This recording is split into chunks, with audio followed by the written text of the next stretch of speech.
next 5-10 years, everyone on earth will know about it. If you don't know about human design, people will be like, are you living under a rock? Like, that's how popular and profound this modality is. You're listening to Life Aquarian, a soul's journey through the human experience. And now, here's your host, Leigh-Ann.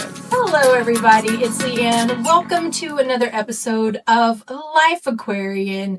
If you're new here, this is where I share my soul's journey through the human experience, the way I live, the lessons I'm learning, and the incredible people I meet along the way. And when I met today's guest, it was instant girl crush. She is the founder of the Abundance Journey. She's a human design expert. She helps her clients embody their design, tap into their natural magnetism, and grow businesses that are rooted in alignment instead of burnout. And we all need that. She has read over 1,000 charts, is very passionate about human design, and uses it as a practical tool to not only transform lives, but to uplift entire industries. Welcome to the show, Lindsey Means. Oh my God. I'm so excited to be here. I am so excited to have you here. I've been waiting to have this conversation since the moment we met just a few weeks ago. And what I'd really like to start off with is I would love to hear about your spiritual journey, the turning point, or maybe all of the moments that led up to this passion for human design and how you got started in this work that you do.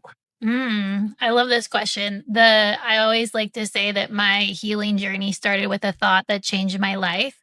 And that thought was, oh shit, I think my dad's a narcissist. And then, oh shit, I think I need therapy. And within a couple of weeks, I found a therapist, and it opened the whole, I felt like I stepped into a whole new world when I entered into personal development and healing. And the first personal development book I read was called Attached, about the attachment theory. And I just became consuming everything I could get my hands on. And that was in 2017.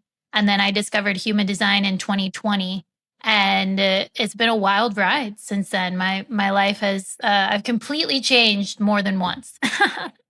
As we do, or at least those of us who are on a path of growth do. Mm-hmm. There are some people who just, they're comfortable staying the same. Yeah. That's not us. No. So I remember the first time I looked at a human design chart, I was like, what the hell am I looking at? It looked like a circuit board with all of these different wires and things. I had no idea.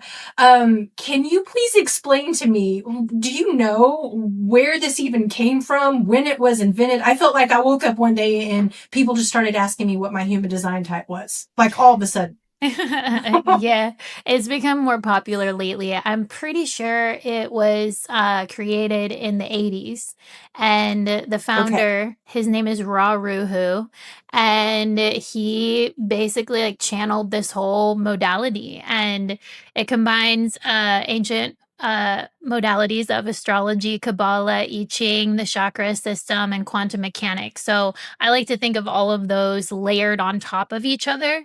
And it's a blueprint for your body. It's really about the mechanics of the vehicle that you live in. And the way I describe it is your body's like a self-driving Ferrari, and your soul, your spirit, who you are, you're designed to be in the passenger seat and just let the Ferrari or your favorite supercar drive you. And we all are trying to find out more about ourselves. We're like, how do we eat? What places are good for us? And human design tells you all of that. And I'm really passionate about teaching the foundational elements of it, how to feed your body, how to put yourself in the right environment, how to really understand how it's driving so that you stop trying to take the wheel, because we all know how annoying a front seat driver is. And that's basically what we're doing in our bodies. And so that's what I help people with. And the thing that really got me so excited about you, because whenever I'm hearing something that I know is divine or channeled from the ancients or whatever you want to call it, I get these sensations when I'm like, this is something here. You need to pay attention. And not only do I need to pay attention, but others need to know this. And even just hearing the way you described it just now, I have never heard anybody speak about human design in the way that you do. You, and I know we've talked about this on the side, like you are a translator of this very complicated language. Yep. You translate it very well. And so before we really get into the nuts and bolts of all of this, I wanted to ask you so that people can sort of follow along with us. Where would you suggest that they're able to find their own chart to like get in front of them right now so that they can go on this journey with us? Oh yeah, 1000%. I highly suggest, pausing this. And my favorite app is Neutrino Design. I can send you the link so you have it in the show notes, but it's Neutrino. And all you need is your date of birth, time of birth, city, state, location of where you were born. And you're going to pop that into the app. And then just like Leigh-Ann said, it's going to pull up a weird chart. That's what I said when I first saw mine. I was like, what the hell am I looking at? This is like an alien language. It's so weird. And there's lots of weird sign symbols, terminologies, all of the things. But that's my favorite app on the market. And I've pretty much tried them all. Wonderful. And yes, I will have that link in the show notes. So just go down below and let's get into it. I know that you have more of a streamlined approach to looking at all of these things that are under the hood. You've got a streamlined process for getting to the heart of the areas that are going to propel you forward the most. And I would like for you to please speak on that now and why you center your teaching around these 3 tenets. Thank you for asking. So human design is very, very, very complex. It's a science of differentiation. It's behavioral genetics. And I've been studying this for over 5 years now. And I've embodied I embody what I teach. And the foundational elements, the creator of human design, Ra Uru, says over and over and over, strategy, authority, strategy, authority. That's all you really need to know. And so that's big. Any human design and expert should be talking about that until they're blue in the face. And the interesting thing about it is there's a lot of I just want to prepare you if you're new to human design, because there's a tendency to want to know everything and to dive in. And the app, the Neutrino Design, it's got a lot of beautiful information. But at the end of the day, strategy, authority, that's it. So the way I describe strategy is your body is that self-driving Ferrari or your favorite supercar, and your strategy is how your body goes into cruise control. So when you know your body's cruise control, you can stop disengaging it and let it do its thing so it can drive you. Because remember, the whole goal is to be the passenger in your body. And then your authority is your decision-making mechanism. This is how the all-intelligent Ferrari vehicle that you live in is designed to make decisions. Now, sometimes it doesn't make logical sense. We're taught in society and how we grew up to weigh the pros and cons, think about it logically. And at the end of the day, that is great data to have, but you do not make decisions from your mind. You make decisions from your body. And so those are the 2 most important things. The other important things that I talk about are eating by design and the first 2 transformations. So there's 4 transformations in human design, and the first 2 are the most important. The first one is eating by design. It's the only thing you need to focus on for the first 30 years of your life. You can't even get to transformation number 2 until you're 30 or at your Saturn return. And then second transformation is environment. The environment that the all-intelligent vehicle that you live in thrives. And then I also love talking about the aura, because when you meet, your aura enters the room before you do. And I don't really see a lot of people talking about aura. They mainly talk about the type, which is like your energy type. And then your theme for life is how you know when you're in alignment or out of alignment. And I'm all about the basics. I'm a manifesting generator in human design, and I love finding the fastest, easiest, most efficient ways to do things. And like you said, I do have a gift of translating a very complex modality in layman's terms. It's like, I'm going to teach you calculus in a way a kindergartner can understand. And you do. You do so well. Really quick, I wanted to ask you, because I know that when I opted in to, or I sent you a DM on Instagram, I was able to get access to a podcast that you had, and it was fascinating. And I wanted to know, you have a regular podcast, right? I do. Let's talk about that real quick. I do. I have like 100 episodes on it, and it's been mainly my journey. So season 1 was what I was talking about my life. And that was, when did I start? I think I started my podcast in 2017 or 18. And so, yeah, there's a lot of content on there for sure. I haven't produced new episodes in probably a year, but now that I have found my people, I have a lot of podcast episodes that are downloading in, so I will be starting that. But the last few episodes are major things of human design. I basically created those episodes because I didn't want to say the same thing over and over again. So I created it as a free resource for people. And I will have that linked in the show notes as well. And also a way for you to connect with her on Instagram. So you can DM her and get it sent straight to your inbox. So now let's talk about it. Can we talk about these different types, profiles, authorities? I'm still trying to figure out what category is what. Like, I know I'm a projector, but what is that? Is that my profile? Is that my type? Is that my energy thing? Ooh, okay. So you're a projector. That's the type. So your type is your energetic aura. And there's 5 different types. So you could either be a projector like Leigh-Ann, manifesting generator like myself, a generator, a manifestor, or a reflector. And 35% of the population are manifesting generators, or mani-gens, as I call us. And then 35% of the population are generators, 20% are projectors like you, 8% are manifestors, and 1% are reflectors. And that's kind of like your sun sign in astrology. It gives you an idea of specific attributes of your energy, but it's not the full picture by any means. So then, can we talk about what makes each of those types different? Yeah. I like to explain the types as if they were building a town.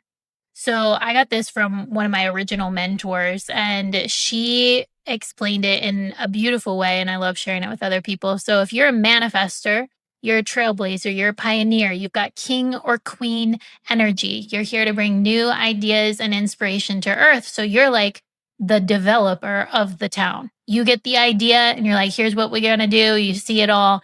And then you connect with the projector, because the projectors are like the project managers. They say, okay, manifestor, I see your idea, because the manifestors can start it, they can implement it, but then they need help finishing it. They're kings and queens. They're not supposed to do the actual work.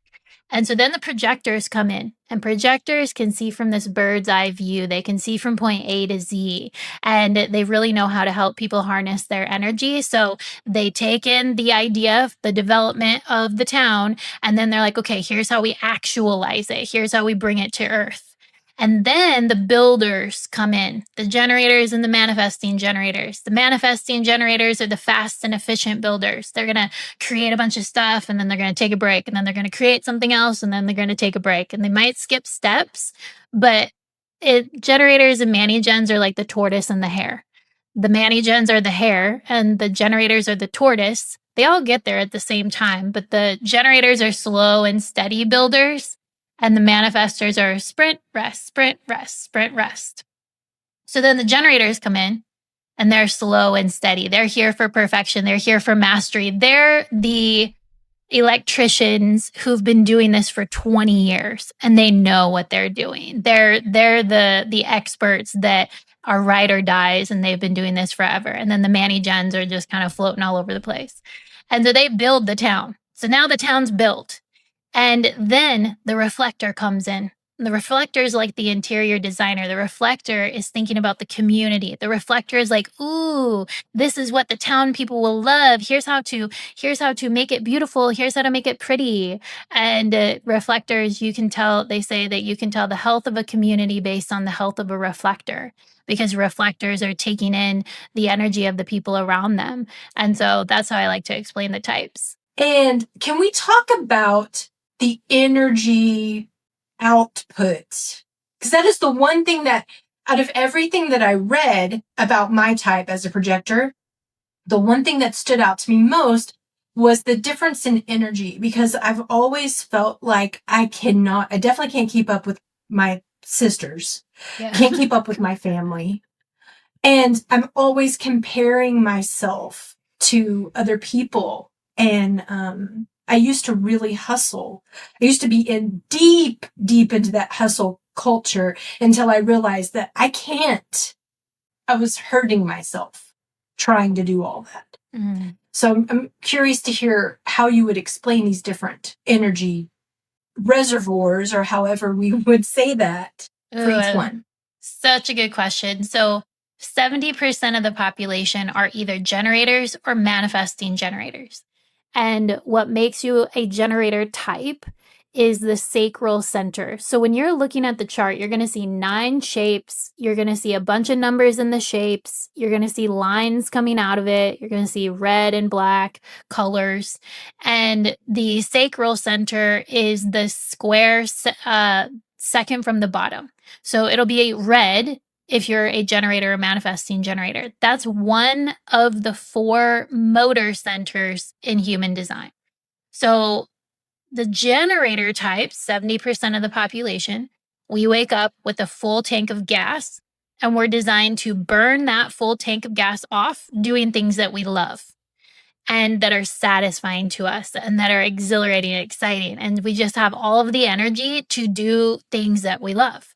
And then we go to sleep empty with the tank on empty, and we wake up and we do it all over again. So that's generative energy. It's life force energy. It's the sacral center is about satisfaction, pleasure, sensual energy, sexual energy, life force energy. Now, there's a lot of generator types who are not doing things that they love. And the theme for life as a generator type, generator or Manny-gen, is satisfaction. So if you are satisfied, you are using your energy appropriately. Now, the not self theme or the shadow is frustration. There's a lot of frustrated generators and manifesting generators, and they're just giving their life force away. And it's not healthy for them to be doing things that they aren't turned on and lit up and excited about. Now, there's a caveat here, because we are adults and we do have to do things we don't want to do. But for the majority of the time, it's like 80-20. 80% of the time, you better be doing something that's satisfying. So every shape, all of the shapes are based off the chakra system. So on your chart, you're going to see shapes that are colored in, like red or brown or yellow or green. And then you're also going to see white shapes. So the white shapes are where you take in and amplify the energy. Those are called undefined centers. So as a projector, 70% of the people you're around, of the people you work with, of your family, well, 50% of your family, but most families have a generator type because we're so popular, or we're the most common, I guess, if you will. So as a projector, you take in and amplify the energy of the people around you. So when you're around your sisters, you're probably like, ooh, you're feeling their Manny-gen energy. If they're at a 10, you could be at a level 20. And so you can get hyped up and you can be like, oh my God, I love this. And then when you disconnect from them, you might be exhausted. You probably are exhausted. Does that resonate with you? Yes. Yeah. So that's where the burnout comes in, because you feel like you should be doing all of the things that everyone else is doing. So then we move into the other types. So you can be a projector and still have energy. So for you, I actually have your chart. You have the root center defined. So you have the way that your energy works is it's like a motor and it pulses on and off. And when it's on, it's energy to get things done. It's a pressure center, it's stress and adrenaline. It's just kind of this steady hum to do the things and check the things off your to-do list. And so you're what's called an energy projector. But there are types out there that do not have access to any of the 4 motor centers. If you are a self-projected projector, a mental projector, or a reflector, that automatically means you do not have motors. Those are the most rare types. Those types are probably 5% or less of the population. Everyone else generally has a motor center, but this is why human design is so powerful, as you said, because most projectors, when they get into their 40s, if they haven't been living by design, they will get sick. They will have problems because their body, remember the all-intelligent Ferrari or your favorite supercar, if you're not treating it well, it's going to break down. And so that's where human design comes in, because it shows you, it gives you permission to be you. I met a guy at an event, and he was a self-projected projector, and he was talking about all these things that he was trying to do. And I look at him and I was like, dude, you don't have any motors. You don't have any motors. You are so different from the rest of the population. You're not going to get things done in the way other people do.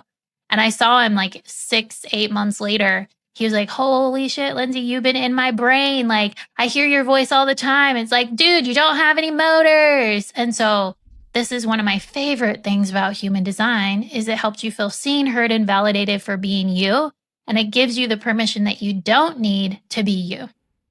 And I love it too. I just also find myself wondering if am I using this as an excuse? Am I leaning back into my projectoriness and being like, I don't push myself. I don't have to. What about manifestors then? I'm not going to answer that. I'm going to let you. I think I might know, but I'm going to let the expert speak. So manifestors have at least one motor center defined, because what makes a manifestor is the throat center is connected to a motor center. And so manifestors have at least one motor center, and most projectors, I would say, most people, I would say, at least have one motor center, but it's understanding how the motor is designed to work and to not push yourself. I have a friend and she has the same configuration as you. So your intuition turns your root center on, and it's about waiting for the intuition to turn the root on. And it's about listening when the intuition, it's mainly about listening when the intuition says, no, stop working. So you really want to be paying attention to when your intuition, when your body's like, girl, take a break. And when you push through, we all know what it's like to push through things. And sometimes you need to, if you have a deadline or whatever, but most of the time, that's what you're looking for. And my friend, she's like, Lindsay, she sent me a voice note. She's like, Lindsay, it's midnight, but my root is on. And she harnessed that energy because the body doesn't know time. And so I would say this is where I'm always about experimentation. It takes time. It took me a year plus to understand how my body was speaking to me. And so for you, the way that you have energy is really paying attention. I would really pay attention when your spleen's like, no, Leigh-Ann, stop. You better stop. Because if you push yourself, you will probably get sick. And that is really interesting. What your friend said, that resonated with me because there have been moments. I like to have certain times that I work within, but there have been moments where I'm just in the zone. And I go ahead and allow myself to work beyond the hour because I don't know when the zone's coming back. So I got to get while the getting is good. But then when in those moments where I push, that's when mistakes can happen. That's when, so I have learned to stop. Or that's when, my arms can start hurting or whatever. So I think it's important for everybody, regardless of your type, to listen to your body and know when you need to take a break. Because that is this new chapter of my life is really dedicated to helping people live in joy, get out of soul-sucking careers. I'm going to be that first person that's going to encourage you to quit your soul-sucking job. Same. If you want that, call me. I'll be that for you. I'll celebrate when you get laid off for your soul-sucking job. Me too. I'm going to be that friend. I'm not going to wallow in it with you. I'm going to suck. Girl, I do the same thing when people are like, my life's falling apart. I'm like, good. Time to feel your feelings, but it's time to celebrate. I know we talked about the types. Can you explain the profiles? And because I know how many numbers in total, does it matter which number is first or second? Can one be first and then second? Yeah. Like, for example, I think I'm a 2-4, but sometimes I'm like, am I a 2-4 or am I a 4-2? Is there even a 4-2? I don't know. There's no 4-2s.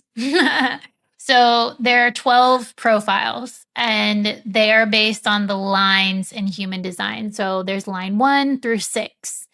And your profile is the fraction number. So you're a 2-4, I'm a 6-2.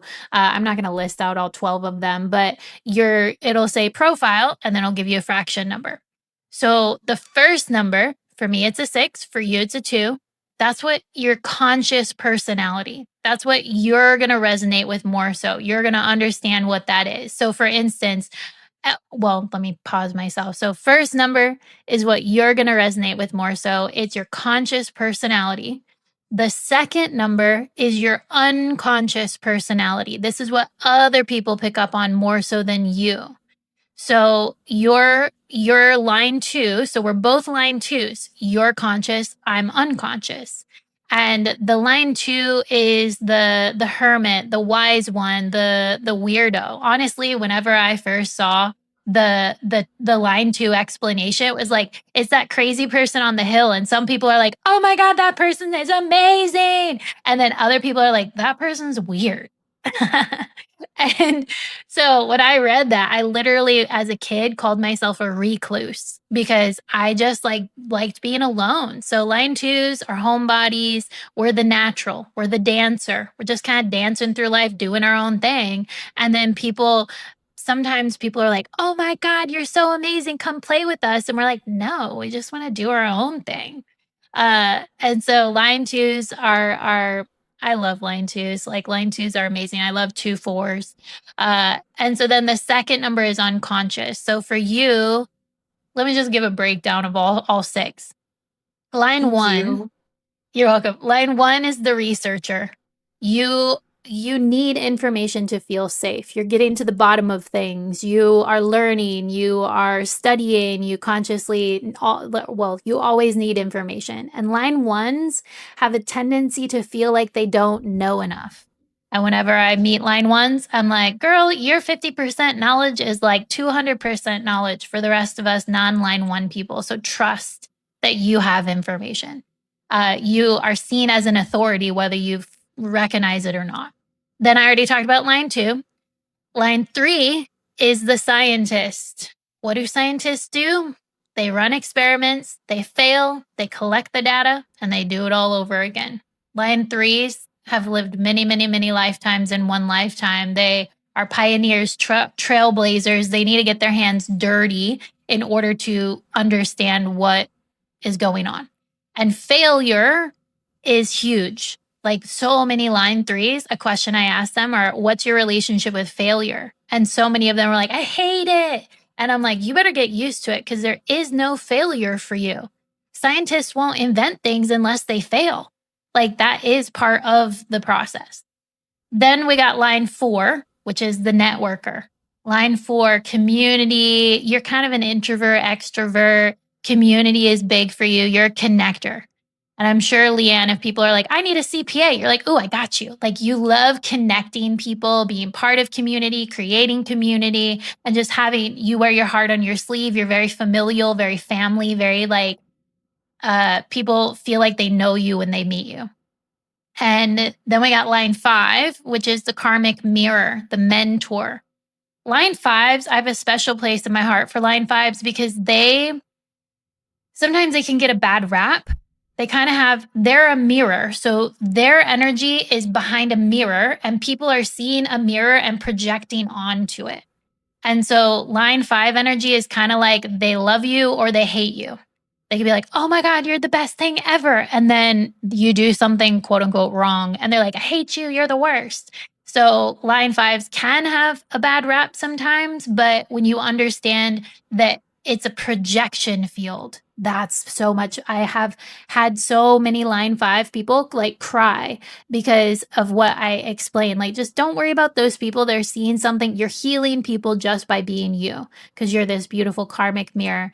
And you're here to bring universalization to earth. So if you are teaching something, if you have a business, share the practical 1, 2, 3 steps, like practical, easy, universal, plug and play sort of information. And then last but not least, we got line 6, which is me. And as a line 6, you have 3 parts of your life. The first 30 years, you act like a line 3. So that's a lot of trial and error. I'm literally surprised I'm alive based upon all of the chaos that happened to me in the first 30 years of my life. So then around your Saturn return, you start entering into phase 2. They call phase 2 going up on the roof. Basically, it takes 20 years to distill, embody, contemplate, observe, witness, whatever, all of the first 30 years of your life. So I'm 40, I'm halfway through that process and I feel it. Like, it took me so long to embody and distill and kind of like pull apart what happened to me in the first 30 years of my life. And then phase 3 is going off the roof. So after you've spent 20 years on the roof, contemplating, embodying, you become the embodied leader, the embodied role model, the guru. So you come off the roof, and that's ideally, supposedly, when everyone starts coming to you for all of the knowledge that you have gained in the first 50 years of your life. Wow. I didn't even know what the numbers were or what they stood for. And now I'm like, oh my gosh, so much research I need to do. I need to look up everybody's numbers. And I'm glad this is recorded so that I can come back to it again and again and again. So then moving into authorities, then this is like how we make decisions. Can you please talk about the different authority types and how they can make decisions based on their design, or how they are designed to make decisions, rather? Of course. And I want to give a little disclaimer with this because you may be listening to your authority and you're like, I don't resonate with that. And there's conscious and unconscious parts of your design. So everything that's red in the chart is unconscious. That's your body. And everything that's black in your chart, that's conscious. That's like your mind, if you will. And your conscious energy that you can resonate with. So there's so many nuances with human design. And so I always like to give that disclaimer first. But the basic generic information is 50% of the population have an emotional authority. If you're an emotional authority, you cannot make spontaneous decisions. You are an emotional transmitter. You're pumping emotions out into the universe all the time. So when you're making big, major decisions, you need time, and clarity is what you're looking for. 70 to 80% clarity that this is right for you is good. You may never have 100% clarity because your emotions are always changing. So take time. I always say like set 24 to 72 hours. And when you have that 70 to 80% clarity, you know it's right for you. Then the second most popular one is sacral authority. I can't remember the percentage with this one, but sacral authority is really about, do I have energy for it or no? It's either I have 100% energy or I don't. I used to say if it's not a hell yes, it's a hell no, never going to be a hell maybe. So it's really asking yourself, do I have energy for this or not? And then the next one is splenic. This is what you have. And as a splenic authority, it's really about the intuition. And your intuition is constantly speaking to you now, now, now, now, now. It's always speaking in the now. And a lot of times the intuition is fear is part of the intuition center. So you may have this decision, maybe it's quit your intuition is like quit your job. And then you feel this rush of fear. Well, look around you, make sure you're not about to die. But true fear is there's a saber-tooth tiger behind you and you're literally about to die. Thank God that's not really happening much these days. So breathe into it because that fear is your body getting excited about whatever it's telling you. And then those are the most three popular ones. So the majority of the population have those three. There's 7 authorities in total. So after that, it would be the ego authority. That one's really what do I want? What does my heart want? It's the ego heart authority. The next one is the self-projected projector, which is kind of like a hybrid of the ego authority and the mental authority. So the mental authority is really about the frequency of your voice. So mental authority people need to talk out their decision. And then self-projected is kind of a hybrid of that. What does my heart want? And talking it out. And then the last one is the lunar authority, which is exclusive for reflectors. And this is wait 28 days.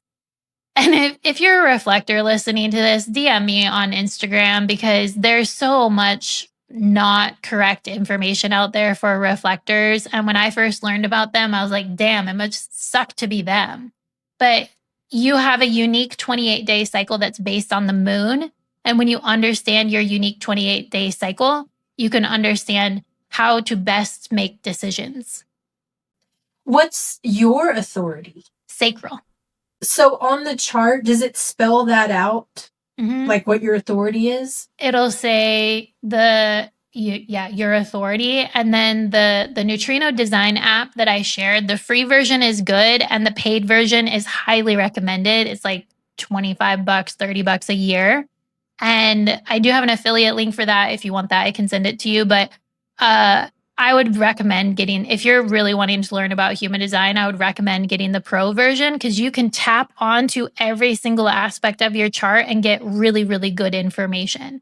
And I will also say a lot of people, when they learn about human design, they're like, oh my God, I need to know everything. Please do not use ChatGPT. ChatGPT does not know how to read a human design chart if you upload it. It does not know how to give you information. I do use ChatGPT to organize my notes for things in my business, and I have to be so meticulous with fact checking it. So please, please, please, like get your information. There's books, there's podcasts, there's experts, there's information out there. Do not use ChatGPT. It's a great disclaimer. I know, because it likes to sneak some stuff in there, even with astrology and stuff. Like looking at my astrology chart, I'm like, no, that's not my chart. I don't know where you got that, but it's not me. Yep. And speaking of the chart, when you were talking, I want to go back to the profiles for a second, because when you were talking about the first number being your conscious self, and then the second one being your unconscious, it made me think of sun in astrology and moon. Like, would it be something like that where this is like your sun and this is your moon, your conscious self, your unconscious self? Does that align? You could totally. Am I interpreting that correctly? Yeah. Okay. It's helping me to make more sense of it. And you said something else that really piqued my interest when you were talking about eating by design. Because I'm very particular and I have a lot of I don't want to call them restrictions because I don't like that word. Preferences. I have a lot of dietary preferences that make me a difficult house guest. I usually carry my own food wherever I go. I just bring my food. How would people know how to eat by their design? Like, can you explain that a little bit? So that is the brain and determination. So brain, you're either going to have an active or passive brain. And simply put, an active brain needs more calories for the health of their brain, and passive brain people don't. So you have a passive brain, and which I do as well. So we can fast. Like sometimes I eat at 1, sometimes I eat at 5. And we fast as long as you need to. You take in information slowly. Like when you wake up, your brain's like, passive brain people are like dial up. Takes me like a good hour plus to be able to have access to my brain. And then active brain people, as soon as they wake up, they've got access to their brain. And then determination, there are 12 determinations, and there's circumstance-based determinations, and there's ingredients-based determination. So yours is actually, it's too difficult to really get into all of them here, but for you have what's called cold taste. So you don't really need to like, essentially cold foods are going to be better for you, but it's really about the drinks. So if you're drinking hot coffee, if you're drinking hot tea, if you're drinking hot drinks, that is not conducive for your body. So you probably naturally lean more like, do you get your coffee hot, or do you get your tea hot, or do you get it cold? So this is kind of interesting. I've got a glass of iced tea right here and then a glass of ice water. I actually keep glass jars of water in my refrigerator so that they stay cold. But I like my coffee hot, even in the summer. But everything else is cold. I like for my water to be really cold. And I do like cold drinks. How can you see that in the chart? How can you know this? Is it called out? Is it spelled out? Or do you have to know what to look for? It's called determination in the app. If you have the pro version, you can scroll down on the main tab and it will say determination, and it'll give you like a little paragraph of it. So determination is about digestion. So when you're eating a meal, it's really good for you to have a cold drink paired with that meal, because it's going to help you digest that meal better. And when you eat foods that are colder than your body temperature, that's going to help you digest those foods better. You also probably like cooler environments. Maybe when it's 110 degrees in Austin, Texas, you don't want to be outside very much. You'd rather be in a cooler place. You probably keep your house like cooler. So your body runs hot is essentially what it is. And you need cool things to help you digest. And so, it's determination. So that's how you can look that up on the app. I've never heard any of this stuff that you're now saying. I've never heard this before. And I have built into my schedule. On a good day, it's 2 hours. On most days, it's usually 2 hours. Before I will even do any work, I have to I journal, I read, I meditate, I go on a walk. Like I have all of these things. And this idea, my boyfriend, he must have an active brain. He can jump out of bed and he jumps out of bed, grabs his laptop and starts working. And it's like, how are you doing? I could never, although there was a time I did. But now that I'm living, which is making me think I must be living more by my design, because now that I've been trying to live more intuitively and spiritually, I've let go of some of those old practices that used to put me in like instant stress, I have to like set the tone of my day. I have to build up for that. This is a question I wanted to ask. I know that we're getting close to the end of our time, but I wanted to ask you, is there anything related to compatibility with human design like there is with astrology? And I know all of that's very fluid anyway, and any relationship can work. But I just wanted to pick your brain on that and see if you had any initial opinions about human design and compatibility. Anything that comes to your mind when I ask that. A lot of people ask that question. I think that saying like attracts like, right? So two projectors are going to naturally understand themselves better, because they're like that. You only know what you know. So I'm not saying that that you're going to have the best relationship if you're with another projector or another mani-gen or whatever. But those relationships, like attracts alike, is kind of applicable there. Same with the profiles, with like a 6-2 with a 6-2, they have the same trajectory in life. They have the same experiences. So you're going to resonate. You're going to find commonalities. There also are harmonious profiles. There's a really good book. I can't remember what it's called. If you remind me, I can send you the name of it, so you can give your listeners the name of the book. But it talks about it goes deep into the profiles, and it shares the harmonious ones. You could probably Google it and find it too. But like 6-2s and 2-4s are harmonious. 6-2s and 3-5s are harmonious. And there's reasons why. Other than that, it's really an individual basis, because I think if someone out there is like, a manifestor shouldn't be with a projector, then I call BS on that person, and that person doesn't know what they're talking about.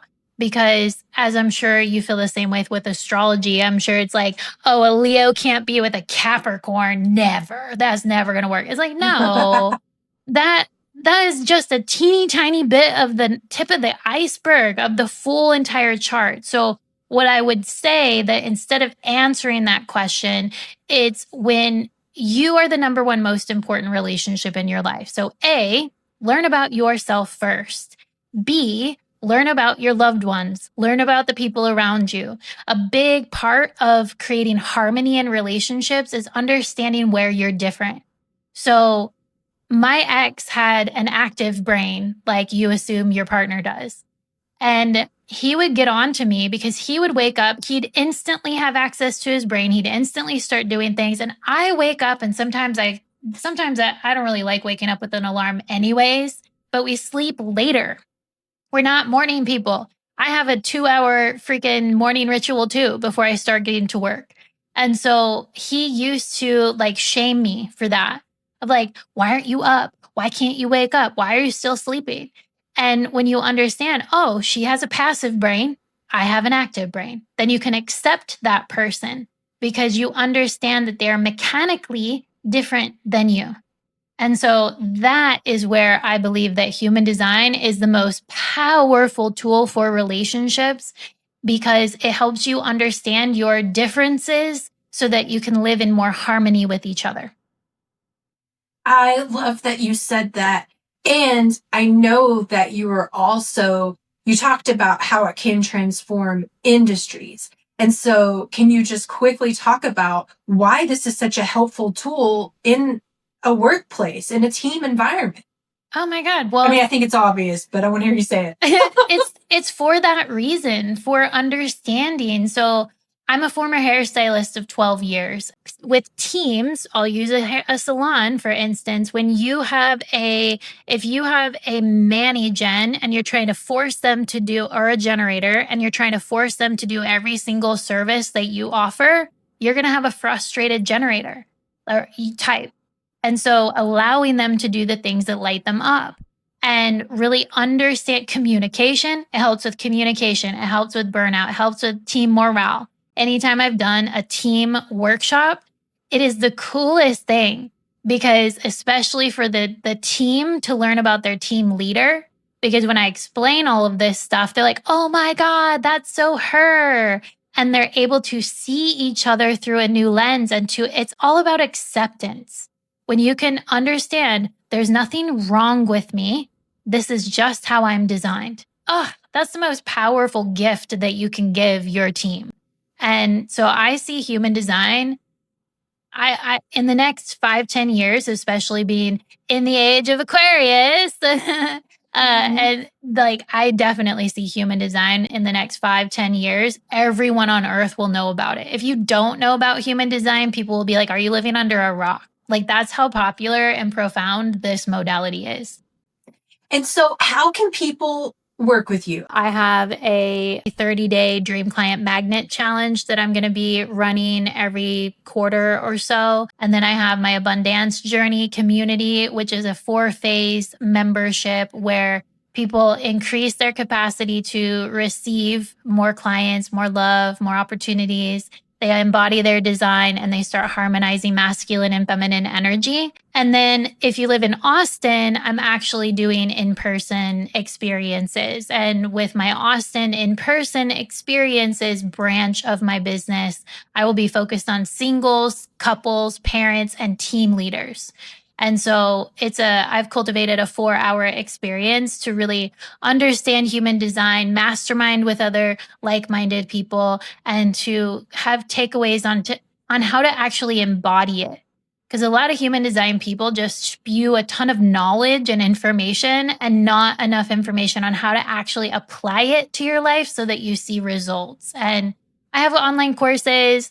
I really want to work with teams right now, so I'm not really doing one-on-one sessions.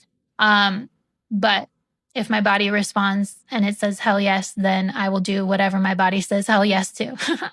And I'll have links to everything that's available. Anything that has a link available right now, I'll have that in the show notes as well. Thank you. Thank you so much for taking time out of your busy schedule to be here with me today, with all of us, and to share your knowledge, because everything that you have given us today is so valuable, and I can already feel my life changing as a result of that. Oh. So, and I'm so happy that I met you. Me I'm so happy that you're here. And thank you to everybody who was here today, who shared your beautiful energy with us. And if you have any questions, drop them down below. Hit Lindsay up on Instagram. And like and subscribe and share. Share this episode. Share this episode with other people in your life. Have them pull their chart. Maybe y'all can have a chart pulling party. Maybe you can watch this episode together. Go through your charts and talk about it as you watch or listen, however it may be. And until next time, bye.